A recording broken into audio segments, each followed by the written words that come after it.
Things have been looking pretty shaky on the pitch for Bayern Munich so far this season. It's been shaky in the Champions League, been shaky in the Bundesliga. DFB Pokal, we crashed out. And with all the shakiness, it has to come from somewhere, all this inconsistency. And at the end of the day, it looks like it's coming from the board. Recently, Max Eberl, Uli Hoeneß, all the board members, it's been interesting stuff going on behind the scenes at Bayern Munich. And today, BayernBuddies, the best Bayern duo on the internet since robbery, the most underrated Bayern duo. Today, we're going to dive deep into Max Eberl, his situation. Is he leaving? What has he done right? What has he done wrong? Does he deserve to leave? Are the other board members right to get rid of him after only being here for a little over a year? Let's dive right deep into it. In February 2024, Max Eberl was appointed as the Bayern Munich's new sporting director, replacing Brazo. You could say what you want about how he was treated at the end, because I believe, fact check me with this if I'm wrong, but I believe he was essentially let go during our title celebration where Musiala won it. So yeah, just fact check with me on that, but I'm pretty sure that's what happened. So yeah, February 2024, Max Eberl, he's been at Gladbach for a bit, and he's been at Leipzig. In his tenure at Borussia Mönchengladbach, he's brought some great players. And obviously we know Borussia Mönchengladbach is a very solid club, has really great core of young players and whatnot. But the likes of these players, I mean, these players were absolutely fantastic at the end of the day. One of them being Jan Sommer, other one being Granit Xhaka, Marco Reus, as we know. Really quality players, and he brought those players to Gladbach. Absolutely fantastic. You know, he clearly has some kind of eye for the youth, because at Leipzig, he also brought Xavi Simons on loan from PSG. Obviously, you know, Xavi Simons did have a lot of PR, of course, and whatnot, winning like the Youth Ballon d'Or or whatever. But yeah, he also brought Gvardiol from Zagreb, so that's a class signing. Obviously, he's probably City's best defender right now. Maybe hot take, I don't know, but you know, he's really solid. You know, third place World Cup medal, you know, pretty solid. And he also brought Openda, great striker. I know he kind of sold a little bit against Madrid last year. You know, Leipzig could even went through, but yeah, some great players he has brought in. And on top of that, he's a Bavarian. He's a natural born Bavarian, so this would be a perfect link up. Yeah, Bayern decided to swoop him up because of his experience with Gladbach and Leipzig. So absolutely fantastic from that point of view. I think Bayern probably cooked with that one. Yeah, and now he's at Bayern Munich, and it's been a little over a year, and he's honestly played a huge role. Of course, he's in a huge role, so obviously I know it's been a short time span, but he's influenced how Bayern plays on the pitch tremendously. Like the players, the squad, the decisions, all that type of stuff, the contract extensions and whatnot. Some good, some bad.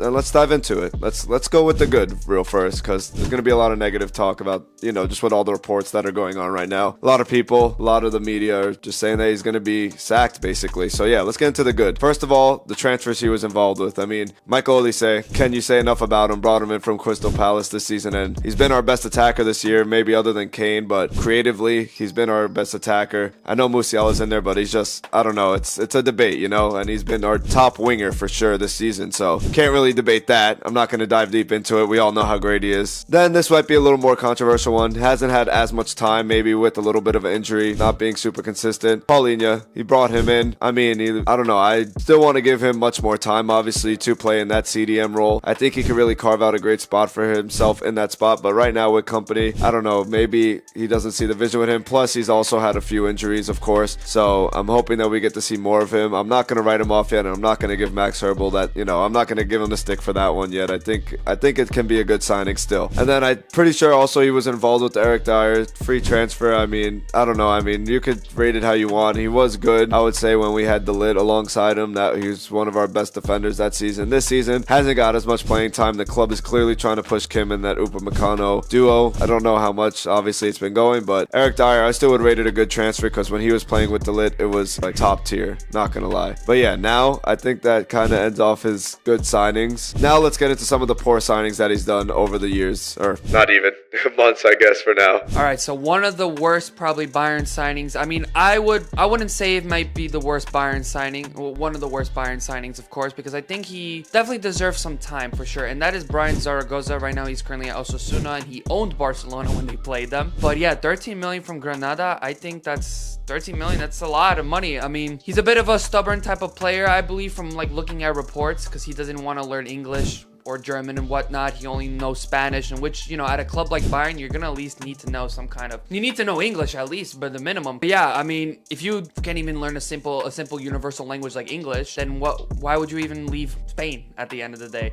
Obviously, whenever I saw him play for Bayern, I thought he was pretty decent, to be honest. But yeah, I think that's probably one of the worst signings. And knowing the Bayern board, they're probably gonna offload him when he comes back from loan. So that's one of them. Next, we have Ito. We might be on fraud watch for saying that he's one of our poorer signings, but he is injured constantly, you know. And when he did play, he was not great. He was also not bad. He was just average, an average type of player. I don't even know if he's definitely Bayern material. I would probably give him just a year or two, and then we'll simply go from there. But hopefully, you know, he doesn't roll over his ankle again or whatever the injury was, and whatnot. So, you know, obviously, you know, currently we have a lot of injuries. Ito would have been absolutely perfect for that. Another signing that I actually did like and that we did forget to mention is Irakunde. He's a really young, talented Australian winger. I think he's Australian. I'm pretty sure he came from the Aussie League. Absolutely fantastic winger. He's currently playing at Bayern 2 right now. I would say maybe even, like, if we get knocked out of Champions League and maybe secure the Bundesliga, give him a couple of games. Maybe even give him the Club World Cup. We are playing an Australian team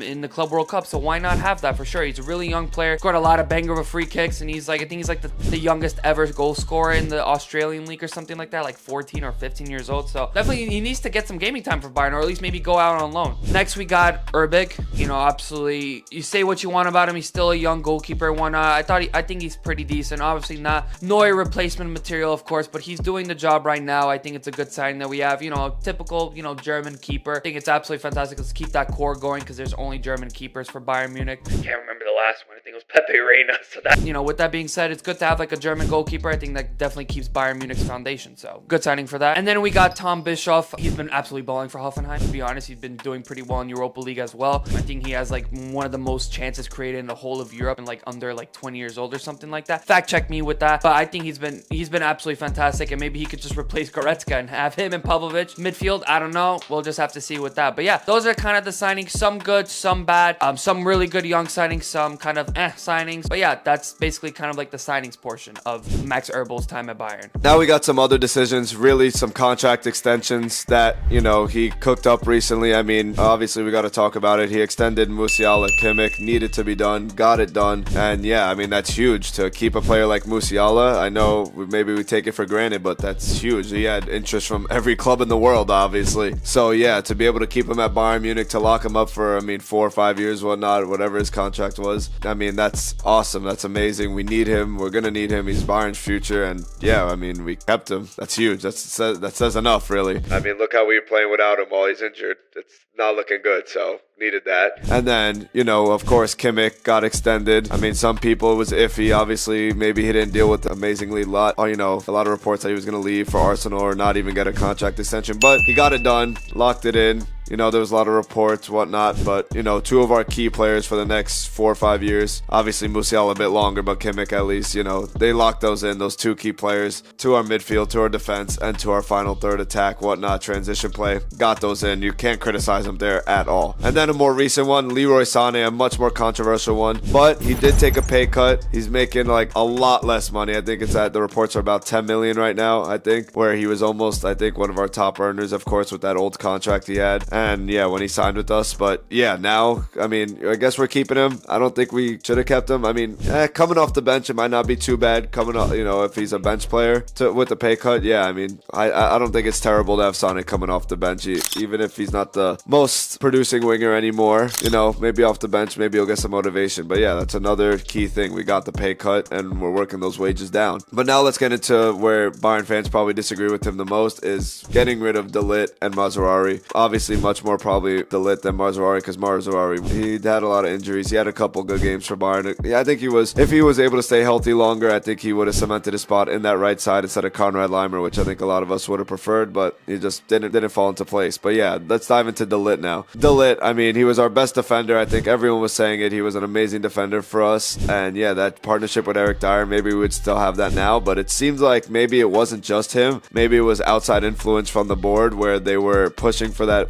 Upamecano and Kim and Jae, style of play or whatnot tactically, and just keeping those two. I don't understand why, but yeah, I mean, I imagine Upamecano this season, how good he's been playing alongside the Lit from last season. I don't know, maybe the duo wouldn't have worked out, but that would have been insane. That would have been an amazing defense. And yeah, now they're rotting away at Man United. So yeah, and we're stuck with Kim and Jae, who's been cooking us the last couple of games and this season, honestly. So yeah, I mean, the Lit, he let go of him. And yeah, our defense hasn't looked amazing, to be honest. So yeah, do what you will with that. And then of course, another big contract extension for our future alongside Musiala building that next generation was Davies. He had obviously interest from Madrid. There was a lot of reports there. Sure, he got injured right after, which is just, of course, right, how it's been going recently. But he did lock that in, which is awesome, because Davies is another player where, just like Musiala, he had a lot of pull from all the clubs around the world. He's one of the best, if not the best left back in the world. He cooked. He got the next generation locked in, and that's what we need as Bayern Munich. Now to dive deeper into one of the major reasons why a lot of Bayern fans even are calling for Eberl out, or maybe why there's so many reports of him potentially leaving the club and being replaced by like Mario Gomez, for an example, has to be the whole Muller situation. Obviously, as a Bavarian, essentially, if you're looking at Max Erbel's perspective, and then like in a normal fan's perspective and whatnot, Thomas Muller's a legend of the club, without a doubt, and the way that he's been kind of just kicked out essentially out of the club, it's obviously, I do kind of understand why. He's growing in age, and on top of that, of his wage structure too. And I know Eberl is trying to lock in that wage structure because of Brazo and what he did and whatnot. So I really, that is really good, because our wage structure is absolutely disgraceful and whatnot. Yeah, so the Thomas Muller situation obviously was a little bit was handled poorly. Apparently, according to reports, Muller found out about it from an outside source, not even from the board and whatnot, which is absolutely disgraceful. You can't treat a legend like Thomas Muller like that. I know I'm gonna keep glazing him, but he had a great their classic. With that being said, yeah. So the Muller thing, obviously, it's a hard situation to deal with. So I can't 100% put it on him, but it could have been handled a lot better, obviously. And then finally, another big thing was the coaching decisions, the coaching issues that's been going on with Bayern, with just in general. I mean, do we have the right coach for the job? We have company right now. I don't know. He's been doing all right, I would say, for being a relatively new coach to the game, to the scene. But then you also have to think about Tuchel as well. We had him for a while, and that was a disaster class with. I know he wasn't there for the whole Julian Nagelsmann thing, but like just bringing in Tuchel, probably I don't know. Honestly, it was just a crash out season. I don't know what people were thinking, but yeah, we brought in company. It's a lot of uncertainty in the air right now with Bayern Munich's coach. I mean, maybe company builds out that decade-long career at Bayern. Who knows if he really locks in? But it's been a long time since Bayern had a long-term coach, and I don't know. Maybe Max Eberl, he hasn't been picking the right coaches recently, and it's just been tough. And I remember when Thomas Tuchel was essentially sacked, Bayern Munich was constantly trying to find new coaches, and we kept getting rejected. It was absolutely disgraceful. I don't know how the whole Flick situation went, but I really wanted Flick to join Bayern Munich. He already had problems with Brazo, and obviously Brazo's not at the club anymore, according to reports, of course. So maybe this would have been a perfect ending story. And now he's currently at Barcelona. He potentially might even win a Champions League on our home soil, which is absolutely disgraceful. One of our biggest European rivals in Barcelona lifting a Champions League in our stadium, in the Allianz Arena. I am gonna be crashing out. Those pictures are gonna be making me crash out. I don't care if it's Flick or Lewandowski or whatnot. That is gonna make me crash out. All the Barcelona fans are gonna hate watch. All Bayern fans. I don't want that to happen. And is that Erbel's fault? Maybe. Is it not? I don't know. With that being said, but yeah, the coaches. It was tough. I remember we got rejected by Ralf Rangnick. That's absolutely disgraceful. Ralf Rangnick rejected us. Rejected a club like Bayern Munich. But yeah, that's essentially kind of like the whole coaching dilemma and whatnot. Disgraceful. That's all I have to say. At least we got Vincent Kompany. We got a young, attacking-minded type of coach. I guess I could say. I feel like been pretty solid so far with the attacking. Obviously, it needs to get better, but at the end of the day, he doesn't have the players that he wants, of course. So maybe next season it'll be better. So yeah, Max Eberl, will he stay? Will he leave the board? I mean, it's kind of a mess back there right now. I don't really know what's going on. I think this offseason will it'll answer a lot of questions that Bayern fans, Bayern board, Bayern media, everyone that they have. It's always FC Hollywood. It's coming back. It's been a while since FC Hollywood's been around, and now it's back, of course, the nickname. So yeah, let's see what happens with Bayern Munich this offseason. Do you guys think Max Eberl should be sacked, should be let go? Is the board going a little too crazy behind the scenes? Maybe they have a little too much power. I don't know. Maybe Max Eberl's not the issue, to be honest. But yeah, that was just, I know, a little unusual topic. Talked about the business side, the board behind the scenes, but thought it was an interesting topic. Obviously matters a lot to what Bayern's going to be doing, their decision making and whatnot. But yeah, a bit of a longer video, but I hope you guys enjoyed. Obviously we have the shorts coming daily. You know how it goes. The long form, we're coming coming at you, more videos. Let us know what you guys want to see in the comments below. Let us know what you guys think about the topic. Thank you guys again for watching. Love you guys, and Mia San Mia. Peace.